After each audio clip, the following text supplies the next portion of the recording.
The Fallen Angel, a Black Dagger Brotherhood fanfiction. Chapter 4. Wrath and Beth headed to the study. Once the female had shut the door behind them, Wrath turned and pinned his Shallan with a stare. I swear I don't remember sleeping with her. When I think of her, it's blank, and not how we would clean a human's mind. Just a memory of an average night hunting lessers. Wrath lifted his sunglasses and rubbed his eyes. It's okay. I believe you, Beth said on a smile. I mean, an angel, the scribe virgin's sister, and known as a goddess in ancient Greece. It's not hard to imagine that she can scrub memories like that, Beth replied. Wrath still seemed to be a little unconvinced about the amount of power that she had. It seems that her needing is coming on, but it was only affecting a couple of the brothers, and not all of us, Wrath commented. I noticed that too. V, Rage, and Z seem to be the brothers that she has chosen for the moment, Beth answered. Torment came into the study with a knock and began in earnest. My lord, did you notice what was going on with V, Rage, and Z? Yes, we did, Wrath replied on a sigh, rubbing his eyes again. I'm leaning towards locking her in Rage's room, Wrath replied with a twist of his lips. And a Wrath? From Beth. Torment nodded in earnest. That would be the wisest choice, but I got the impression that he somehow hurt her in their previous encounter. Tor mused. I'm guessing she will only tell Rage what happened. But as a female, I can try to see if I can get her to open up, Beth offered. That is a good idea, Leland. But I think I want to find out about our encounter before you ask her, Wrath replied. Remy sat down at the table for first meal. I have made you your favourite pastries, milady, Fritz stated. Thank you, but I know how much trouble they are to make. You didn't have to, Remy gushed, standing up and hugging the doggon. It was no trouble. Now that we have more staff, and I have not made them since the last time I saw you, Fritz replied, hugging the angel, only breaking away when Butch and some of the brothers walked in. Well, who was this? Butch asked. Everyone and no one in particular. V turned and looked at his best friend. Butch, this is Artemis, also known as Remy, and she is a fallen angel. That pretty much sums me up. It's nice to meet you, Butch, Remy greeted, holding her hand out to Butch to shake. As she did so, Remy cocked her head to the side. Something wrong there, Artemis? Butch asked, still holding onto Remy's hand. Oh, I'm sorry. Your eyes. They look familiar.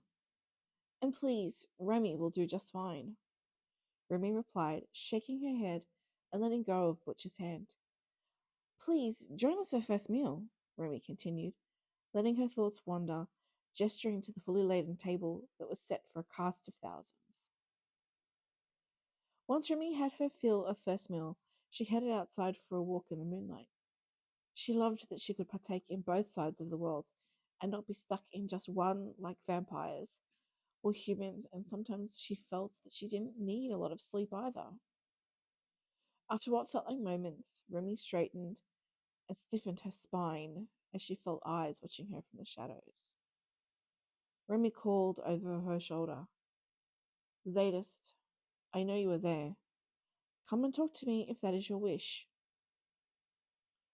The imposing male walked over without making much sound at all. You are still very light on your feet, Remy complimented, as the two sat side by side for ages. Neither one felt the urge to break that silence with words. Remy knew that Z had to be the one to speak first. Can you please tell me what happened? Zadis asked the angel. What would you like to know? Remy posed, taking in how slim Z looked compared to his brothers. Zadis growled, showing his fangs, picking up on the comparison that the angel was making, and compassion she was about to show. I have faced scarier things than you, my love. Do not try to intimidate me, Remy warned, knowing that her normally calm blue eyes had taken on a hard, brilliant edge. Zeta leaned back from the female for a heartbeat and lowered his eyes. I have only two questions. One, when? I was with the mistress for a century, and I never saw anything but that cell, Z asked. Remy took a breath and settled herself on the brickwork. Please understand. One, I had to return you to her, as I had already seen Fury coming for you. And two, I also know that you had to be the one to kill her to be able to move forward. Plus, don't forget my curse erased me from your memory, and I left you in that castle ruins? What do you think your reaction would have been? Remy asked as Zadis looked at his boots, deep in thought, and nodded. I would have run, and she would have not only found me, but punished me also, Zig commented. Exactly.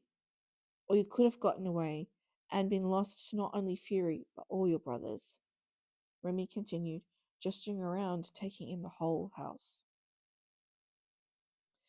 After what felt like an indecent length of time, Zeta softly asked the other question that was burning on his tongue. Did I hurt you? Glancing up at the angel from under his eyelashes, Remy smiled. You may look at me, Zadist, and no, you did not hurt me. The only thing we destroyed was the castle. Castle? Z asked slightly louder than what he meant. Yeah, I kind of put the suggestion into that bitch's stupid brain to let me take you out. Before you ask, yes, I wiped her memory of me, and everyone else's memory who was there, Remy replied, taking a breath to begin their story. Guards, your mistress has given you the night off to visit the whorehouse in town. Now hand me the keys, Artemis commanded the males, who did not argue, and placed the keys in her hand. Once Artemis let herself into the cell, she gasped with a, "Oh my God," letting her eyes roam over the cell to the male she was looking for. Once Artemis spotted him huddled in the corner, the angel stooped down to his level. Agape Meni, Artemis addressed the male, who looked up at the angel with a questioning look on his face. My name is Artemis, and I am very much in need of your services. I can get you out of here for a time, but a curse follows me that you will not remember me once the night is over. That being said, do you want some fresh air for the night? Artemis stood up and held out her hand to the male, who hesitated for a handful of seconds before placing his hand in hers and was pulled up from the floor. Artemis and the male dematerialized and reappeared down the coast in an abandoned castle.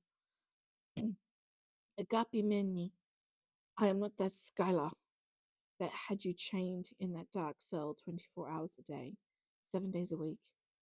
Please look at me. I am not afraid of you.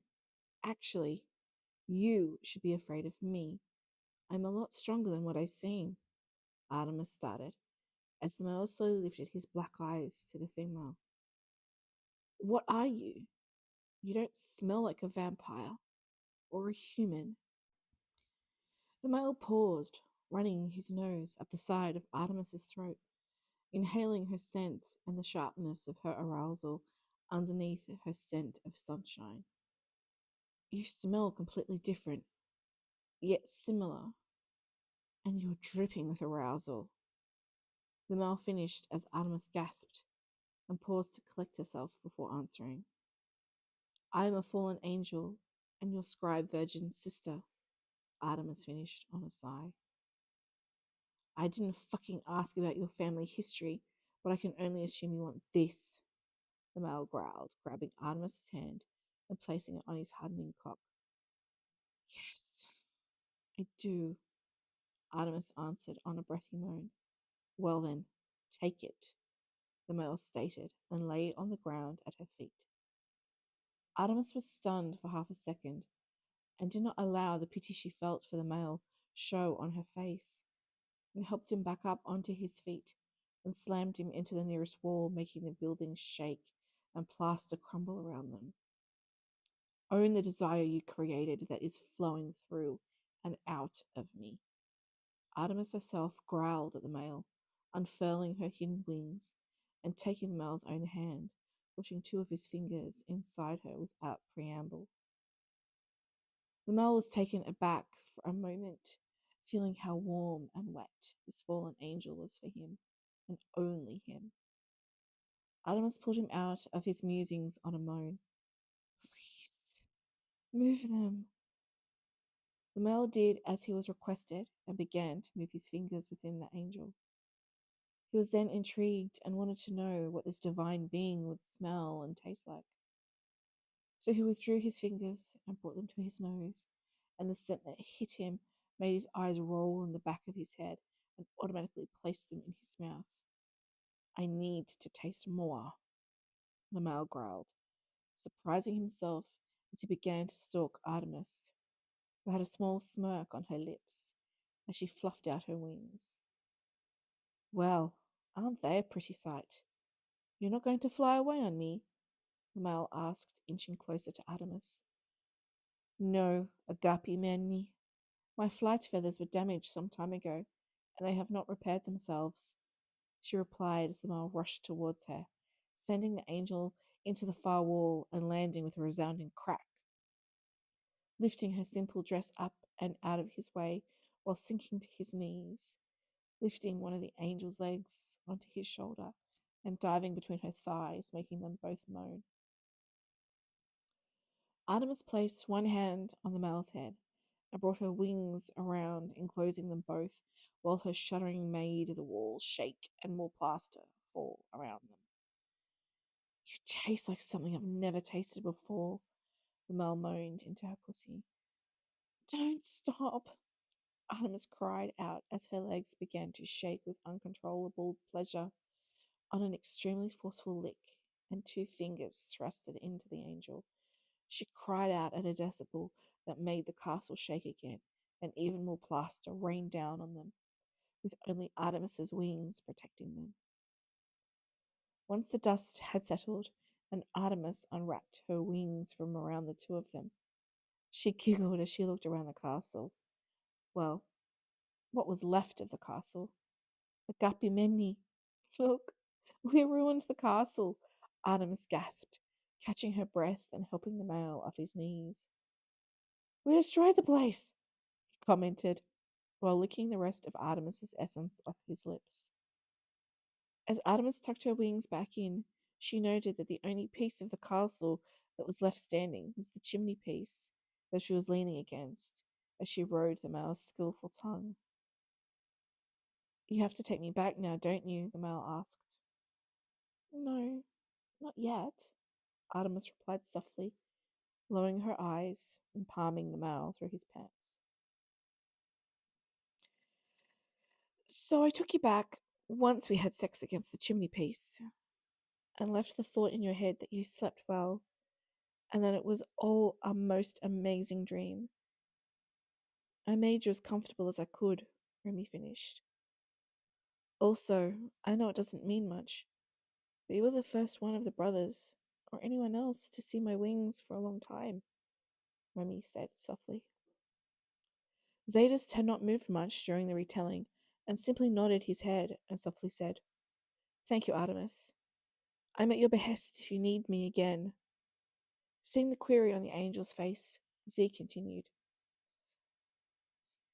I can smell your arousal. Lifting his head and looking directly at Remy, he gave her a soft kiss on her forehead and headed back inside the house, leaving Remy to her memories and the ever-increasing cramps while he pondered his new memories.